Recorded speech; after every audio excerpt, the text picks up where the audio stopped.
Shalom saudara, salam damai dalam kasih Kristus Yesus. Saudaraku, seharusnya kita tidak perlu kalah oleh apapun. Ini bukan berarti kita menganggap enteng semua masalah, bukan. Karena kita punya Allah yang hidup, yaitu Yesus. Allah yang menyertai kita, yang memberikan hikmatnya, kemampuannya, sehingga kita dapat melewati semua masalah-masalah yang kita hadapi dengan berkemenangan. Alkitab mencatat seorang yang bernama Yabes. Dalam 1 Tawarik pasal yang keempat, ayat yang ke-9 dan ke-10. Yabes lebih dimuliakan daripada saudara-saudaranya. Nama Yabes itu diberi ibunya kepadanya, sebab katanya, aku telah melahirkan dia dengan kesakitan. Nah, pada waktu Yabes mau dilahirkan, ibunya, Alkitab mencatat, mengalami kesakitan. Dalam bahasa aslinya, itu kesakitan secara fisik dan juga penderitaan secara mental, secara jiwa. Jadi fisik dan jiwa ini menderita. Yabes ini lahir sungsang. Dan zaman itu adalah zaman di mana teknologi kurang bagus, sehingga proses kelahiran bayi sungsang itu sangat mengancam nyawa, dan prosesnya sangat membuat seorang ibu mengalami penderitaan. Dan kita tahu melewat doa-doa Yabes sebenarnya ingin menggambarkan tentang keadaannya dan keadaan orang tuanya waktu itu, di mana kemiskinan, kemelaratan mereka alami, penghinaan dari banyak orang tentang kehidupannya, dan orang-orang yang menyakitinya. Bukan hanya itu, bahkan keluarga ini adalah keluarga yang sering sakit-sakitan.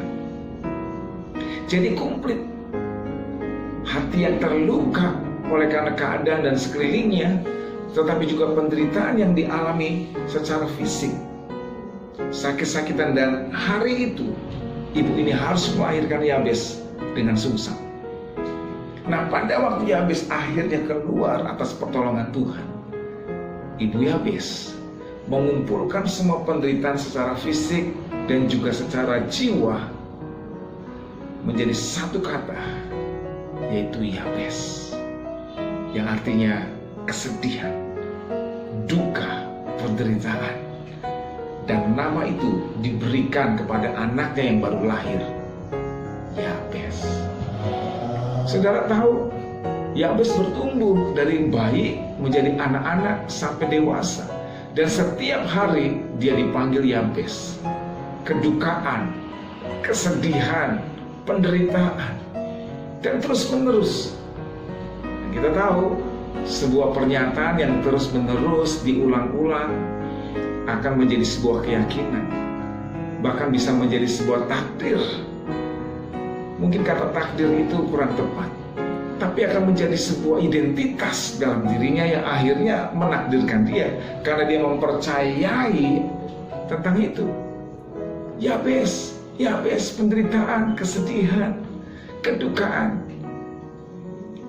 Dan itu dibuktikan dari doa Yabes.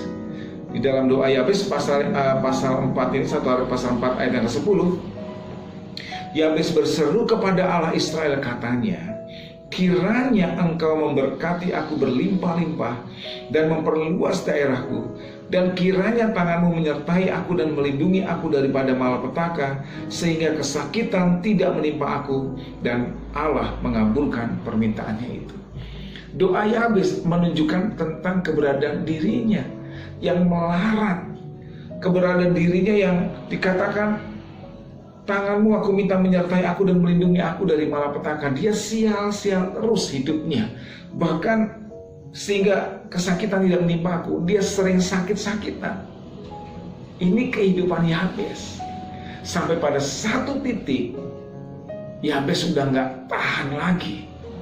Sampai satu titik dia merasa bahwa hidupnya diciptakan oleh Tuhan bukan untuk seperti ini. Dia mulai menyadari bahwa Tuhan menciptakan dia bukan untuk hidup yang seperti ini.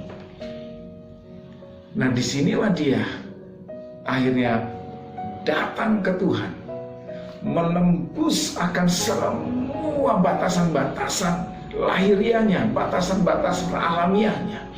Dia berseru naik ke atas kepada Allah yang tidak terbatas untuk meminta sesuatu yang tidak mungkin bisa diberikan oleh siapapun kecuali Allah Sang Pencipta yang menciptakan dia. Dia minta sama Tuhan.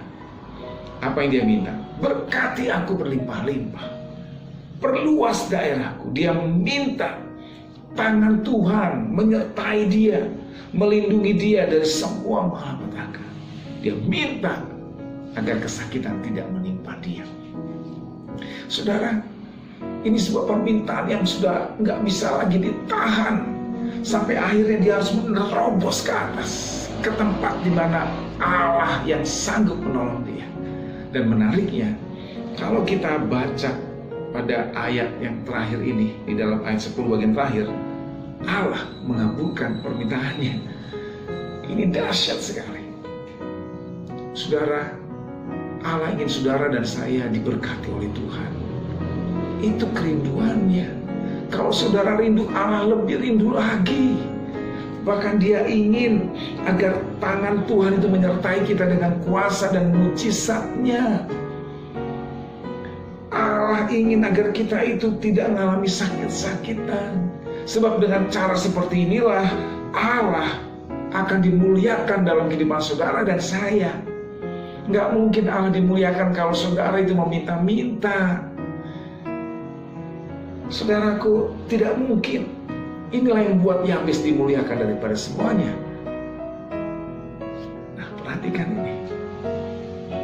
Hal yang sama yang Tuhan inginkan, yang terjadi kepada Yabes, juga Tuhan inginkan terjadi kepada saudara dan saya. Di mana ia menjawab doa-doa kita. Saudara, Allah lebih rindu daripada kerinduan kita, yang ingin dipulihkan, ingin diberkati, ingin mengalami hal yang baik. Bahkan kerinduan Allah itu dinyatakan dengan kematian Yesus bagi kita.